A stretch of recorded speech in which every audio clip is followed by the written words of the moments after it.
Eldar. Yeah, well, Yes. Yes, Eldari, whatever you want to call them, Craftworld Eldar. they've had a few name changes, haven't they? They have, yeah, yeah. I still think of them as Eldar, although Yeah. very.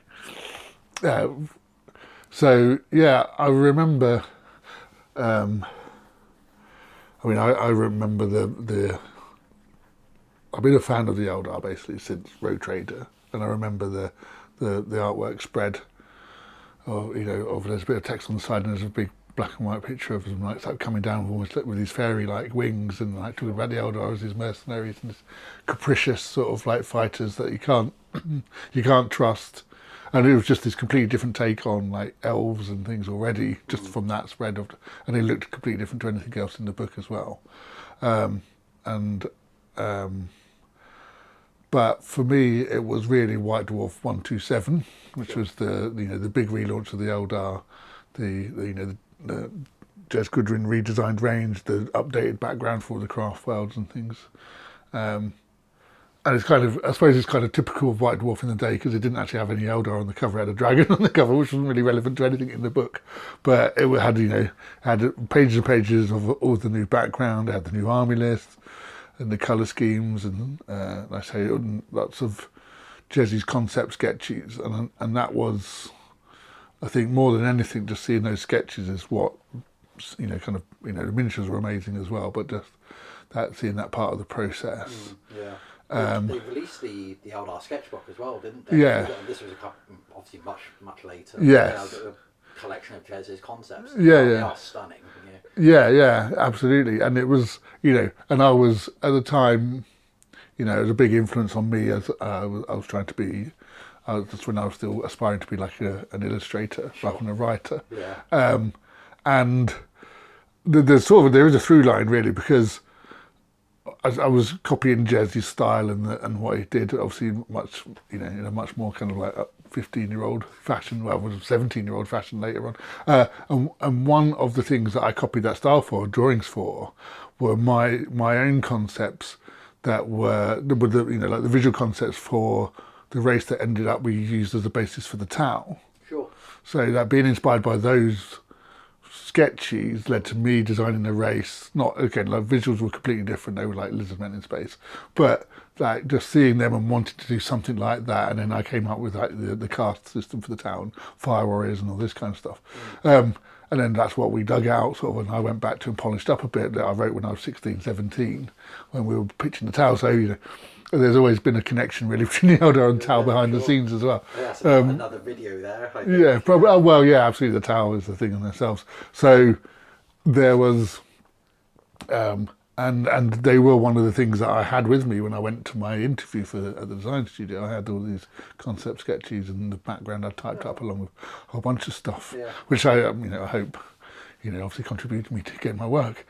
Getting a job there, so it means a lot to me, that issue, White Dwarf 127, and I cite it as one of my biggest influences of up there with Tolkien and other great works of is that issue of White Dwarf. Yeah.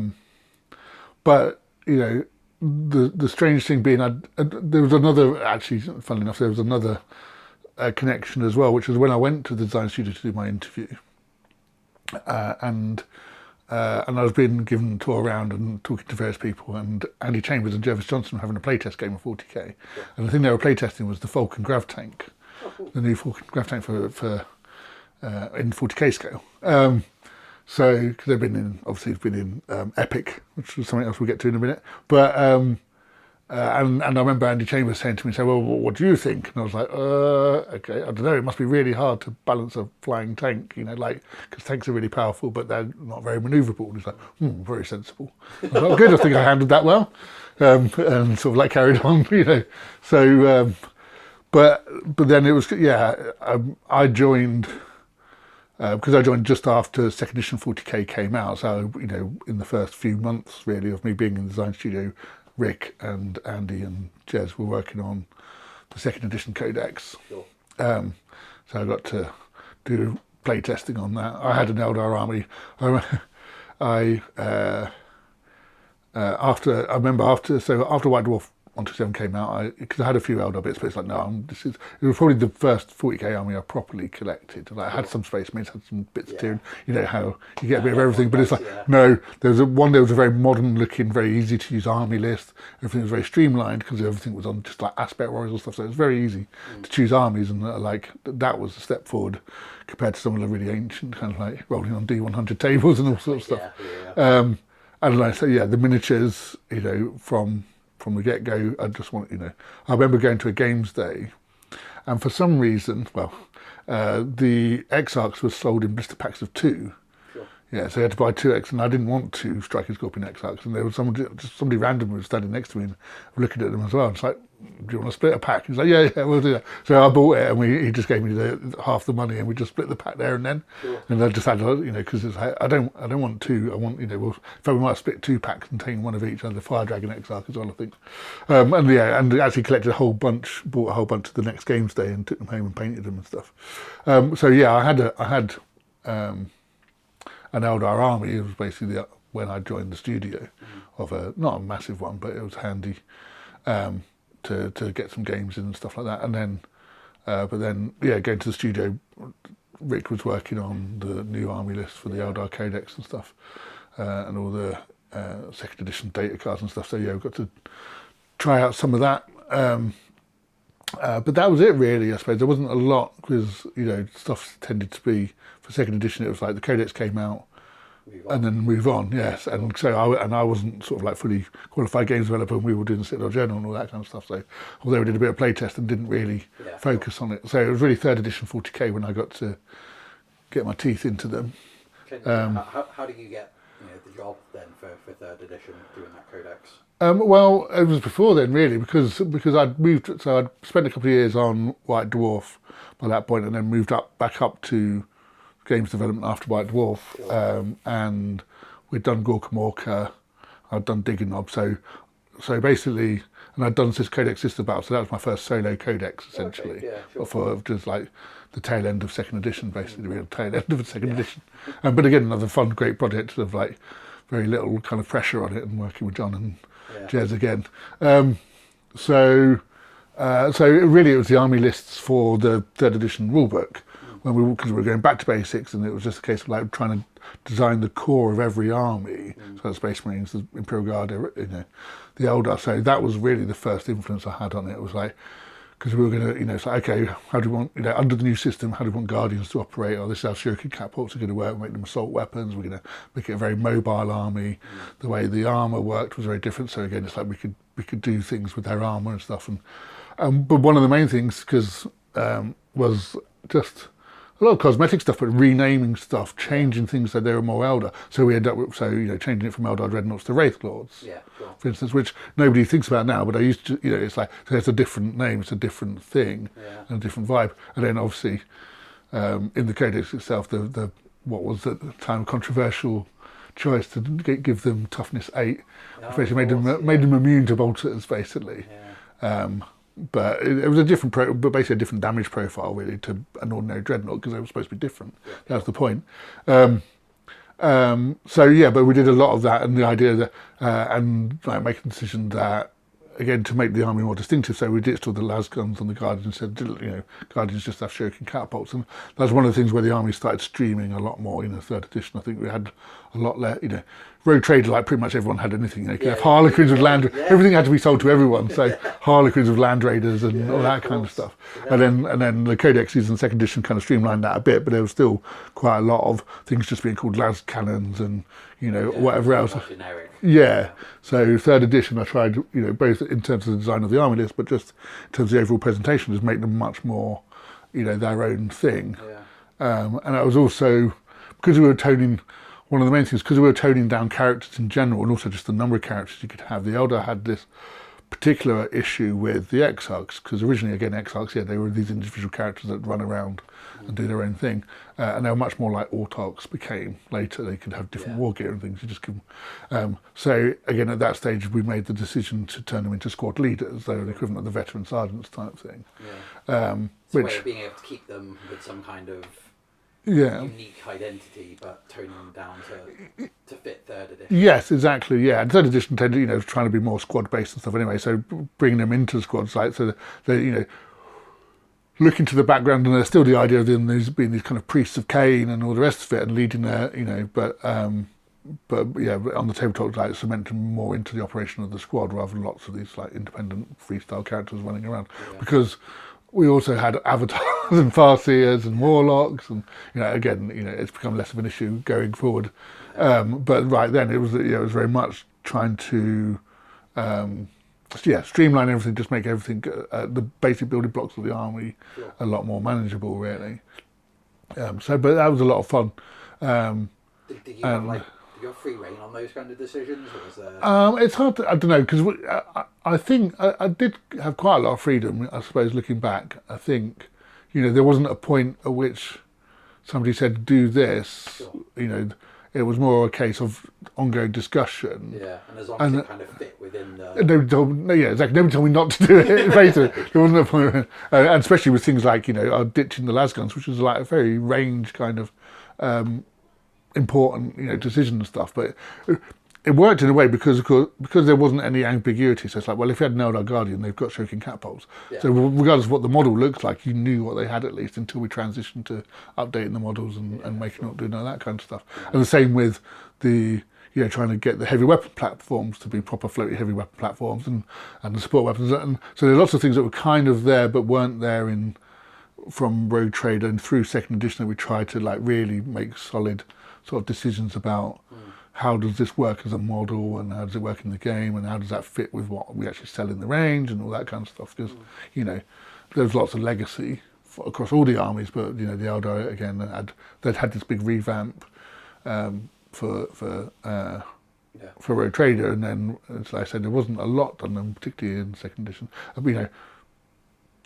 Things like, again, across the range, jet bikes used to be vehicles and had their own little targeting regiments. I imagine that these days, like, oh, my Wind Rider host. You're like, okay, we're just going to be tracking damage on all of these. I'm just like, no. So, again, turning it into a battle game, and what did that mean for the Eldar? And it's like, well, what are the cool... As an Eldar, I like to think that as an Eldar player and as a big Eldar fan, I was like, well, the coolest thing I want, I want to have lots of jet bikes, and I want to have lots of psychers, and I want to have lots of this, I want to have it all. And similarly with trying to get, we introduced the troops and the elites thing then, and but it was like, well, we don't want to just ram all the aspect warriors into elites because again they're all just going to be competing against each other. So if we want to have an all aspect warrior army, because again that was one of the things of pushing forward, that again reminding people actually they're supposed to be the core of the army, not the Guardians are a militia. Yeah. But the problem is they crew all the tanks, and they crew all the weapons, and they got the Guardian squads and stuff like that. So you always end up with this idea that it's kind of flipped, of like that the Eldar army is Guardians that are supported by aspect warriors, and it's like that's not the case. Yeah. I've got my little Gerinks here, so those kinds of things of like just having Dire Avengers as troops. Hello. She's psychic. And again, the warlocks, again, making them much more, you could attach them to squads and things like that. So again, so you could have all the cool stuff. It was something we'd had running with the Space Marines particularly, but didn't solve in quite the same way, which was, so many like librarians and chaplains and so many different cool stuff. Yeah. So we took a slightly different way to solve the Eldar thing and made lots of things not independent characters basically, or stuff like the Seer Council, which we introduced later with the thing. But so most of the work for the codexes was done in the third edition book, really, of getting all that basic stuff done, and then when we got to the codexes we could just concentrate on what was being released or what new stuff, or just finessing it really. And then the big thing was getting again having all of that, having had all that lovely background in White Dwarf 127 and then in the codex, and then I had like a 48-page book to try and get it into. Which was just like heartbreaking in many ways, but made it very efficient and delivered it, and in some ways was really made me appreciate what was good about the background basically. Yeah, I mean, expand upon that then. How do you find kind of condensing all of that material and almost like choosing what to cut, what to keep, and what to emphasise on its importance. Yeah, exactly, and I think. in some ways, I suppose it makes you think, well, what are the three key things we need to get across about the Eldar? And I think we did that. One of the things I did actually, I vaguely remember this now. Yeah, one of the things we did actually was we sat down and we were like, what are the three sentences that describe each army? Sure. That we need to make sure that we hit, and the mobile firepower, the dying race, and the fall. The fall and the dying race, and probably and the idea of the Eldar Path. Yeah. So that was the thing. But the other issue, because of course Dark Eldar were introduced as well at the same time. So the cosmology had kind of changed quite dramatically at that point as well. Of like how suddenly there was another part of the fall and the Eldar. Yeah, another Eldar kindred. Their own demise as like a civil war, if you will. In some sense. Exactly. And they weren't Chaos Eldar; they were their own thing and stuff. So how did that work with the there was a deliberate idea of balancing that out with the Craftworld Eldar and the Dark Eldar. Having one being more aggressive, one being slightly more defensive, one being even faster and lighter, that sort of thing. Yeah. And then. So you get to kind of do those in tandem, but at the same time not really having introduced a new faction without that much.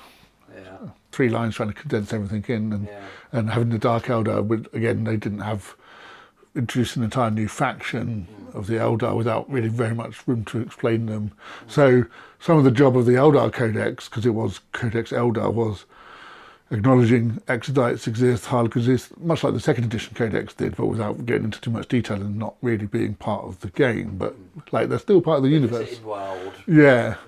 So there's like space for that, and what became known as the what I called the metaphysical flowchart, which was basically there was one entire whole page dedicated to like an Eldar tablet rune, runic tablet, which with some sort of like sketchy translations from an Imperial scholar on it, which basically showed sort of like the relationship between the Craftworld Eldar and the Drukhari and the Harlequins and things, and like just how they were all kind of part of the same thing but different, and the Harlequins flowed around and stuff. And I remember sitting down with Dave Gallagher and sketching it out and working out how that would work, and him doing the work on the runes and stuff. I suppose it's really interesting having it from an Imperial perspective, because you're going to question the accuracy. Oh yeah, exactly. It kind of adds to that mysticism. The Eldar are quite a mystical race. Yeah. And having someone.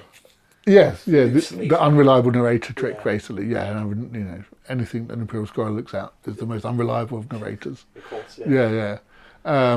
So it's doing things like that, just trying to work smart and get as much, like each entry in the army list just having I don't know, 20, 30 words, and trying to make sure that each of those kind of said what they needed to say. Sure. But in my head, still think, I still remember back to the great descriptions of the ceremonies of the awakening of the Avatar and all the build up to it. So no, we can't. That still exists, but we can't go into that kind of detail anymore. Do you think you had plans to kind of do so at a future date, like at that time, or was it just this is what we can do for now? That was it. That was the plan, and I think, and it was the way the company was at the moment, that was a sales-driven decision. The sales company wanted something, and particularly because there were two considerations, which I agree with completely. Which was one, we'd just relaunched the entirety of 40k, and there was literally nothing on the shelves, and they wanted some stuff to sell, which was understandable. But we'd already put the army list. We'd done the Get You Buy in the rulebook itself as well. We'd done a step above the Get You Buy list of these are the official army lists until Codex comes out, and done as, like I say, most of the work was done at that point really. But that did allow us to then. At least in terms of the codexes, if not the miniatures, get through, half a dozen in the first year, just they were out, and then at least they could be selling Imperial Guard and Eldar and Space Marines with some, with some support in the game. So that was, I agree with that, but on the other hand, they go, well, actually, the background sections aren't the bit that take the time, especially since we already had it. Yeah. There was a process of unlearning and then relearning how to write those longer background sections, really, in many ways.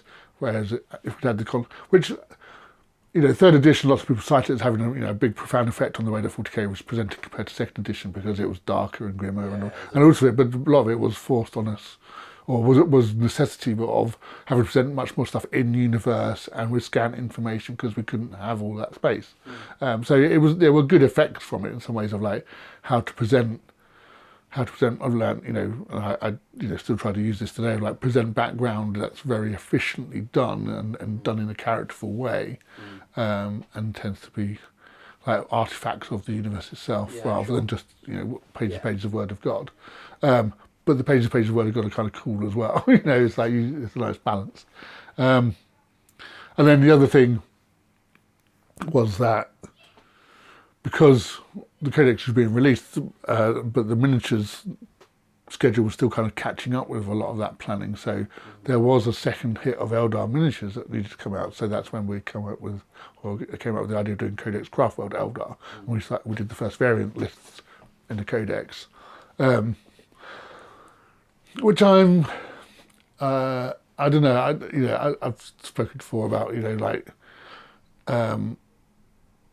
whether rule solutions and hobby solutions for things that are like basically painted different colours in the background. So, is collecting, a particular army just a case of like using the main army list, picking the things that are appropriate and painting them the right colour, and I mean that horse is well and truly bolted and it's in a different country by now. But Codex Craftworld Eldar, it's like I was fairly responsible for some of that move towards that of like, this is Iand, and they get their own, army list, and this is, Biltan, and their army list is different. So I do bear some responsibility for that as well. And there is an expectation, perhaps, for if something's sufficiently different that it should get its own army list, or it's got a different army list entry and stuff. But everything's different these days. Yeah, but the problem is, one of the reasons the only reason that I'm reticent about it really again is it goes back to that idea of giving players control and creative control over what they do. So creating a variant army list is really only something that the game designers can do. They're certainly at the core. So therefore, if you want to invent your own Craftworld, it is somehow lesser, or can't be as different, or whatever. Now, obviously, one of the things. So whereas if you've just got a really flexible army list, and Orthway uses that list, and Biltan uses that list, and my made-up Craftworld uses that list, and it's on a more equal creative footing, basically. So that's my main reason. I'm always a little bit. There's a power that the game designers hold that regular gamers don't, which kind of creates a slightly tiered system in the way home-brewed stuff it can be viewed. And and it's done in different ways. There's been like chapter creation schemes for Craftworld for Space Marine chapters, so it can be done. But it's just third edition in particular did become like the edition of variant army lists. Yeah, of course, we got chapter approved. All the chapter approved, Index Astartes, exactly. Index Astartes, of course, there was a lot of it's kind of started with the Craftworld thing, but it wasn't driven by wanting to create some variant army lists, although that's the kind of thing I took, and the opportunity to do a bit more background on the specific Craftworlds, but it was because there was a bunch of miniatures coming out that needed a paper product to support it, not all the variant army lists were kind of created equal because, again, the miniatures that were coming out made it easier to collect certain ones or others, and certain bits that people liked or didn't like, depending on whether they collected it or not, were exacerbated. So the Iron army, which was obviously very Wraith Guard and Wraith Lord heavy, very tough, having a proposition to fight, but very slow. So that was the idea. Was actually sort of give and take away, hopefully, when you do a variant. I think that's the important thing, is like they get to do something cool and you change a thing, but they don't get to do another thing. So, they're much more limited in their aspect warriors or whatever. You don't get to just, the idea being that, like the main army list is much more flexible, and if you want to cherry pick stuff, it's better. Like those you just mentioned would be like a really interesting way, like for Eldar obviously being like a very mobile army, and then all of a sudden you've got an army of Wraith Lords and Wraith Guard. Slow moving, it's a different thing. Yeah, absolutely. Whereas on the other hand, you've got the Samhan Wild Riders, which are jetbikes everywhere. You got your jetbike army. So, but essentially you are just rewarding sort of like certain types of spam of troop types, basically. So is what you're doing is like take a load of these, but that's, like I say, but that's the theme of the army anyway. And it had, essentially that each one had an upgrade variant. So like Lightok had Pathfinders, which were basically upgraded rangers. yeah, we had the Spirit Seers and the Ghost Warrior for the Ghost Warrior army, the Seer Council for Allsway. So there wasn't, we're talking about variant army list again. It's like there were 2 pages, like maybe a special character. There was a couple of special characters in there as well, which were. I think a lot of people would interpret that as well as almost Games Workshop encouraging you to like kit bash or convert your own models. It definitely was then. That was that was definitely the idea. As we're moving towards releasing certain stuff in plastic. Then it was very much a we can't provide all the models for this, so you're going to have to make some of this. And people and it being in the book as well, like here is the Farseer on Jetbike that had to be converted by one of the Ever Metal team because it's going to be years yet, however long it was until a Farseer on Jetbike turned up.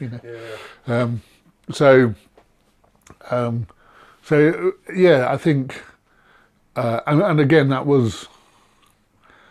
In terms of the setting and the background, that was quite formative because there had been bits about the different craft worlds, but this was the first time, even in a limited 24-page book, went into more detail about the individual craft worlds and trying to think about their character and how not just like, oh, it's a different troop type or, taking from the tabletop and expanding that out into how does that influence the setting? So, having a seer council isn't just a bunch of guys zapping things with psychic lightning. It's like, well, how does that change the way the craft world is run? And all the rest of it. So, which was cool. And we came out with a few things. Because not all of them had equal kind of mentions before either. So, Alitok and Biltan had to kind of fill in a bit more. So despite over the main codex and the mini codex having less pages than the original second edition Eldar codex, they probably went into certain parts of the background more than that one did. Do you have any memories on, this is a bit of a broad question, on how the Elfhang kind of became the poster boys of the Eldar, I suppose, there was a couple of reasons really. I mean, it was the colour scheme that was just chosen to the Ever Metal army, but particularly because they're just like the Swordwind. They are the most aggressive, like fighty craft world out there. And I think previously second edition one had focused a bit more on Allsway because it had Eldrad in it, and it had like the Black Guardians and stuff. But just in terms of what was painted for Ever Metal, but Bill Tan was just seemed to be like the one that was least weird because it focused on having lots of aspect warriors doing aspect warrior stuff. But between that and it's kind of I think certainly in terms of what the miniatures collections were, there was a balance.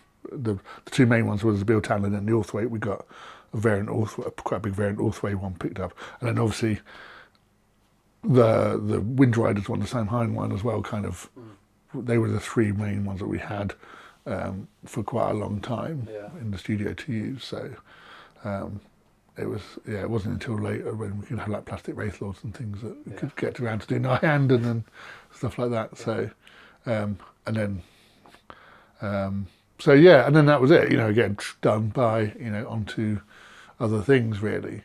And for me particularly because it wasn't that long after then. So this was like 98. And then in 2000s when I moved from 40k over to Warhammer.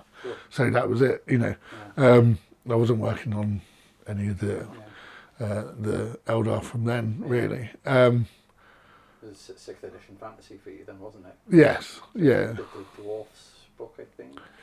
Yes, yeah. So the Empire has already been done, the Orcs and Goblins was in progress now, Jake Thornton.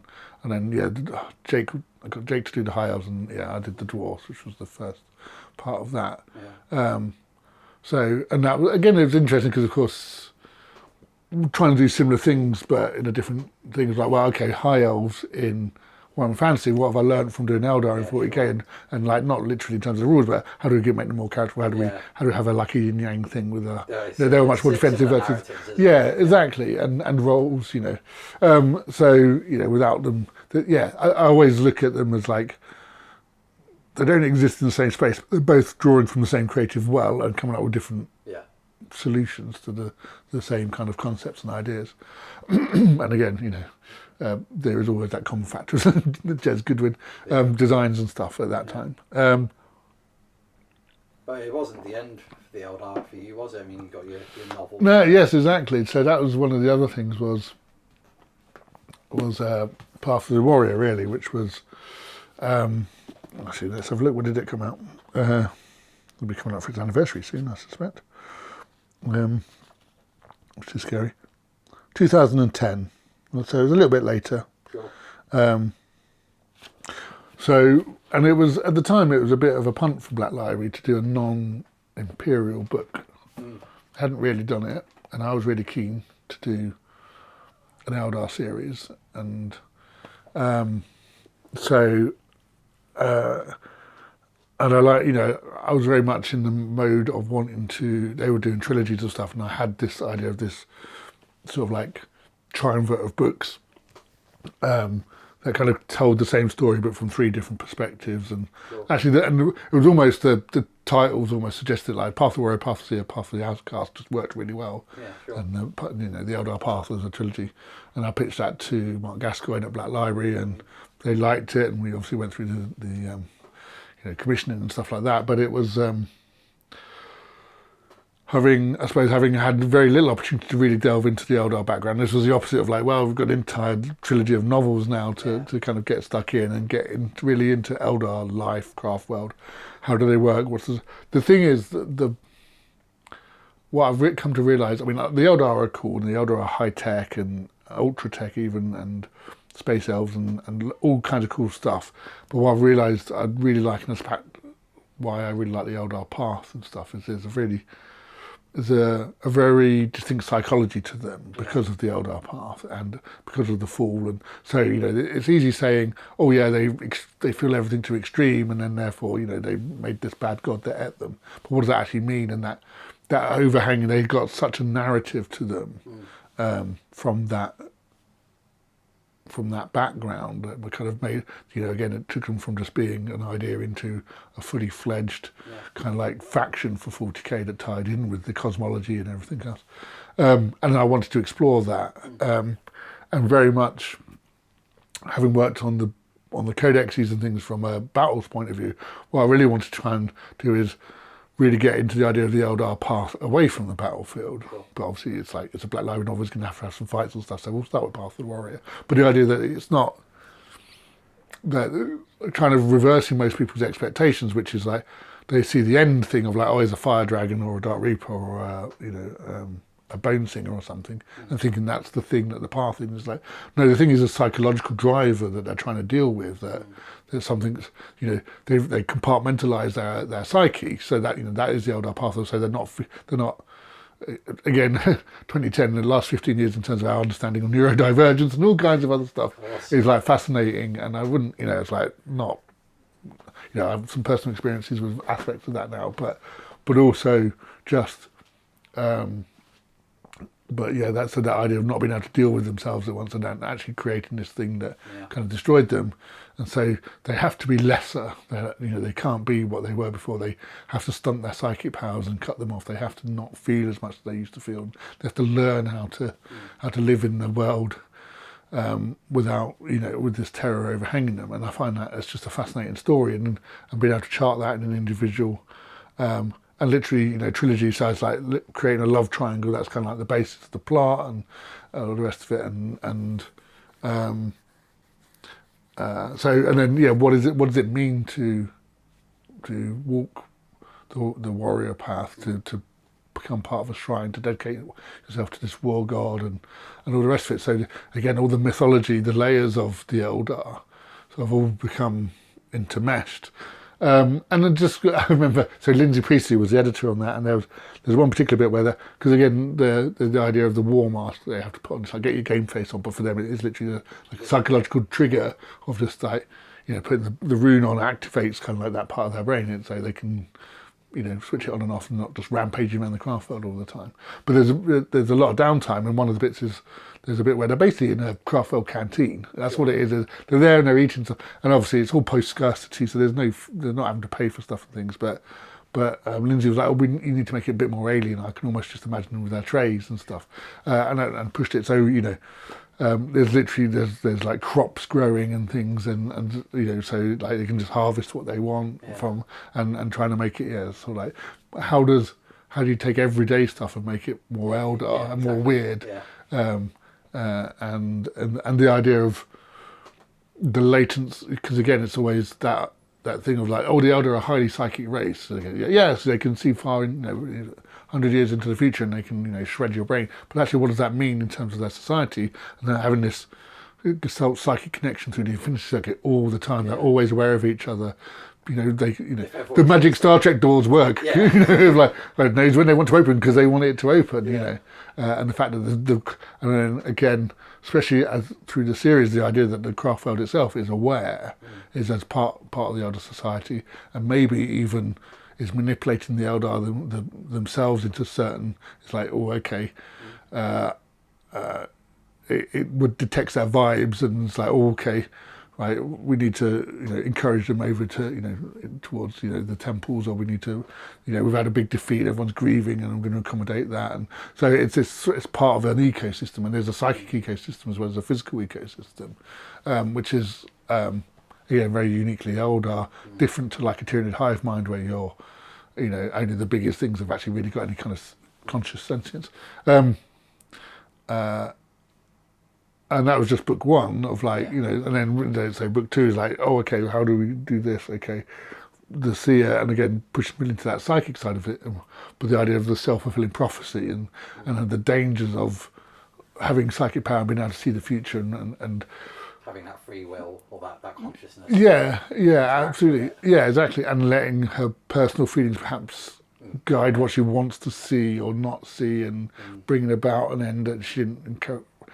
Her own, the very act of seeing, the act of it's almost like physics, the act of observation determines the path. So the act of her seeing then influences what she thinks she's seen, which therefore influences what the possible futures are going to be in this big cyclic thing. So actually, for me, like the Eldar becoming a powerful seer isn't actually being able to see further ahead and stuff. It's just being more aware of what you're looking at, being able to pick those paths with more accuracy and less influence and more detachment, sort of thing. And then the last one, the Path of the Outcast, is like, again, just to move this, because I didn't want to literally have the same novel 3 times. It's like, well, okay, somebody leaving the craft world, going off and doing their own thing, and what's it like to have that unfettered mind and having a lot of fun with, sort of like the very over-the-topness of Aradrian. Is that Aradrian in that one? Yeah. And being a ranger and being a pirate and then getting into trouble, and then, but actually ultimately being the thing that kind of brings down trouble on the craft world, and the whole thing kind of, because of course again the Eldar are built on cycles as well. They have these mythic cycles. So obviously this isn't part of a big mythic cycle, but it's just part of that circular sort of history that they're in stasis. They're just reliving their history again and again until they'll die. They'll diminish and no longer be able to recover. Which was another thing. We were things that were said but not necessarily shown very often, which is they're a dying race. Well, what does that mean? And it's very Tolkien-esque, isn't it? The elves leaving. But that's it. Yeah, the dying is like, well, literally they're getting killed and stuff, but they're diminishing. They're no longer the force they were. Dying almost, yeah. And again, but they're also massively arrogant and refuse. And some of them refuse to accept it and things. So, which is where you have like the certain craftworlds trying to still live that glory days even though they can't, or even just individuals. This kind of like, it's very British, very English really, faded glory of empire, all that kind of stuff. The elves in Warhammer have it, the same thing as the high elves of like, this is what we once controlled the whole world, we once ruled the stars. Well, you don't now, buddy, get used to it. And it's like, well, we should, which are, again, very relevant these days. With basically the mentality of a stroppy teenager. So it's like, but one of the things, so people ask lots of questions like how many Eldar are left and how many Eldar live in a Craftworld, and it's really difficult because of that, because big numbers still make sense in a galactic term but don't feel diminished. Sure. So if you go, oh, there's 20 billion Eldar, you go, well, that sounds like quite a lot. Why are they dying? You go, oh, well, or there's only 1 billion. You go, well, that's ridiculously small. And so I try not to put numbers on those kind of things, but just a general kind of vibe, of like. It kind of goes back to that mysticism element of of Warhammer, doesn't it? I suppose, Yeah. Don't give people the answers and leave ambiguity. It's, Yeah, exactly. How does a chapter of Space Marines take a whole planet? Well, it doesn't really, but if it did, it's because they're dead hard. And the same thing for the Eldar of like, again, you're only seeing a very small part of their existence, particularly through a tabletop war game, which is the bad for them. The moment you have to get the toy soldiers out is the bit they've already lost, almost, unless it's to, like I say, to nudge fate in a particular way to avoid a larger tragedy and stuff. It's like, you're fighting, again, you're dying, every model you're removing and dying and stuff like that is a loss to the Eldar race. And so what you're doing is something, what the part of the hobby that we look forward to is the bit they're trying to avoid the most, of like an actual fight. And again, it's one of those where you have to sort of like draw the line from the tabletop tactics and experience to the reality of like, well, because they're just like, well, I'd put my soldiers down and I'm going to run away again. I win. Right, well, I got you to deploy now wherever. It's like, how do you get grand strategy into a tabletop game? And particularly again with the Drukhari, we're made to be even faster and even more fragile and stuff like that. So yes, being in the novels, being able to kind of like look at that experience in a slightly different way, because it's not from the tabletop down, it's like from the setting up, and the battle's only been part of that. I mean, the story in Path of War is very, very, deliberately rushed, and I say that in terms of because I wanted to show kind of like the story had to take place in a kind of relatively short time frame, but I wanted to show like Exarch and Phoenix Lords and stuff. So Calandral's experience in that is probably fairly rushed. It's slightly artificial to the span of like probably centuries it would normally take. So for his circumstances. But that's why it's fun then, because later when we get to do the Phoenix Lords. Because again, the Phoenix Lords. Yes, and we had Asherman before that. And did Black Library do a special edition recently, I think? Yes, they did, yeah. Which was cool. So that was my how to cheat at Black Library authorship, and because the policy is that the only historical novels are like Horus Heresy related, really. And there was a period of time where there was stuff being set just after. Obviously, they just announced the Scouring, which was slightly different, but kind of that's like post heresy, but it's sort of continuing. It's its own thing, but it's different.